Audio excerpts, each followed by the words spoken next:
What is up, everybody? Renfail here. Hopefully, you are doing well. Just wrapped the storyline campaign for Aliens Fireteam Elite, which I did play a few years ago, but it was really fun to jump back in now that the game is out on Xbox again.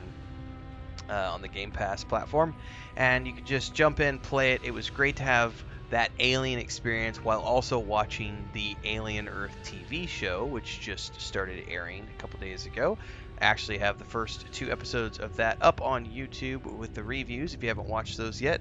So it was a perfect time for me to play this game again. It's really short, the main campaign. We just wrapped it up today. It's 7.5 hours. Probably if you take away some of the AFKs, just hanging out with people, it's about 7 hours for me to do the campaign start to finish, playing on casual mode, which is story mode. I started off as the gunner, but ultimately I ended up switching to the demolisher just because the smart gun is freaking amazing. Like, this bad boy right here, like, that weapon, just being able to, like, run around and blow everything up with a smart gun. Big fan of that weapon right there. So I had a blast. If you haven't played it, I would say it's a pretty straightforward third-person shooter. You can play it with friends. You can play it with matchmaking. I don't know what the community is like right now, which I mentioned in my early thoughts video the other day. I played it solo. The AI is fine on casual mode. I can't speak to it on higher levels of difficulty. But for the way I played it, it was fine. Um, do not have the DLC. We just played through the first missions. Each one of these is about I would say an hour and a half to 2 hours, just depending on your playthrough. I think the last one was probably the shortest. The first one was the longest. The world building on this, probably, because, like, I would say that if you're someone who loves the Alien franchise, one of my favorite parts about this is, like, the Gift of Fire episode. The Giants in the Earth and the Gift of Fire missions in particular, those two, because you're down on the planet and you're going through these ancient ruins, and then you end up on a ship, and there's the navigator chair, which we can see in the artwork, which is all kind of straight from the Prometheus Covenant films. So everything was just spot on in terms of the world design and the vibe of Aliens. And, like, the last mission in particular, I had a couple of more than a couple, quite a few jump scares, and, like, the face huggers coming out of the eggs and jumping at your face and stuff, because, you know, you're running through trying to get to the queen so that you can, you know, take care of her. It's a very action-packed, 7 to 8 hours. There's really no downtime other than when you come to the ship. Now, this is where I will say there's some fun stuff where if you're really into the lore of the Alien universe, you'll have these conversations that you can have with the NPCs around the ship based on the intel that you're finding on your missions. And so it's kind of like, if you want to take your time to go out of the way and explore the mission levels in great detail and find all the nooks and crannies, you'll get plenty of hidden caches, which can give you specialty armaments and things to boost your weapons, cosmetics, things of that nature, but also the intel points, which you can then bring back and have discussions with people, which expand upon the lore of the Alien franchise, the corporations, everything else. So you could definitely, I think the longest people have talked about getting out of this is like 10 to 12 hours, depending on the difficulty you're playing. It is not a long game by any means. But like I said, it's available on Game Pass right now. The game is 4 years old at this point. So it's just something that's out there if you like the Yo, Alien franchise. I got Um, anything not on the racks I can pull out of cargo for. Now I finally have enough credits to come in here and look at some of these additional weapons that they have.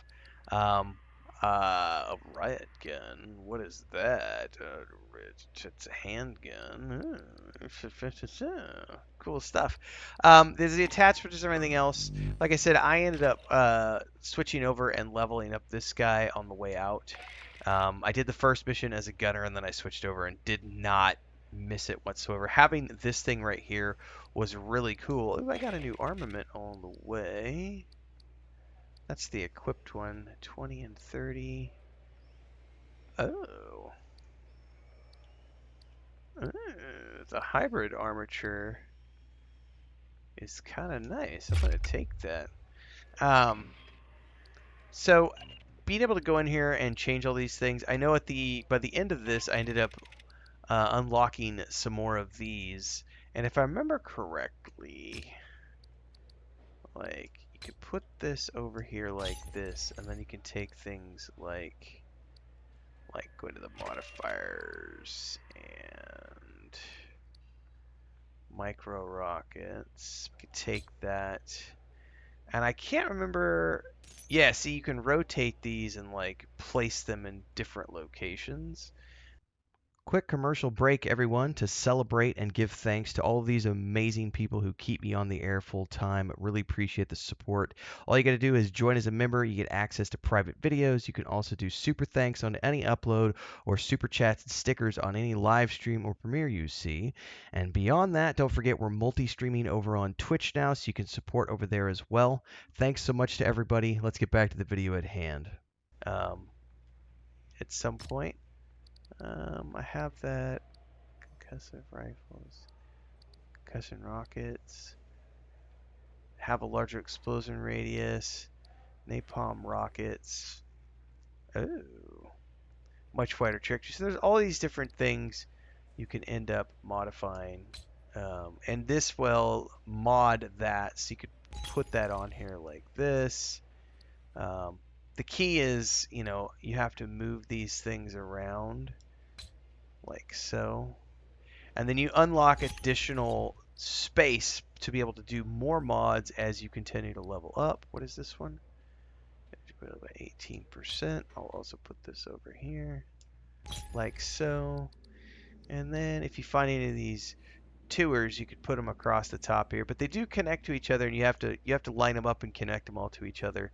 But it's a pretty cool little perk system which allows you to boost your character in different ways on top of the different things that you'll find along the way. Quick draw, it's 25 and 25. I'll definitely take that. We have a green sight, we can do that. So we've modified that gun a little bit. And then, of course, all these different items that you get along the way. Like I got this single-shot rifle, some other stuff. I got a sniper rifle. Yeah, so, I mean, there's a little bit of customization you can go through. And then now that I've finished the game, I have the ability to create what's called a hardcore character. And I believe it said that there's 50 levels of additional difficulty. So if you liked, like, the way that... what did we just play recently? Warhammer 40k Space Marine 2 has a similar thing where once you get in the multiplayer, it's just you can crank the difficulty up and do more things with your friends, and there's more levels to it, but you're just essentially playing through the same missions over and over until you get to the DLC. Like I said, it's short, it's quick, it's a lot of fun. If you like the Aliens games, I think you'll like this if you haven't yet played it. It's kind of like the shooter mechanics are not out of this world, but it's the lore and the world building that draws me in more than anything else, because I do love the Alien franchise up there with Star Wars, Star Trek, and Middle Earth, and all the other things I love. So give it a shot if you haven't already. Don't forget to check out all the episodes in the playlist. Let me know your thoughts if you've already played it down in the comments below, and I'll see everybody in the next one. We've got lots of other games that we play, so daily streams at 4:30 a.m. Central on YouTube and Twitch. Talk to you next time.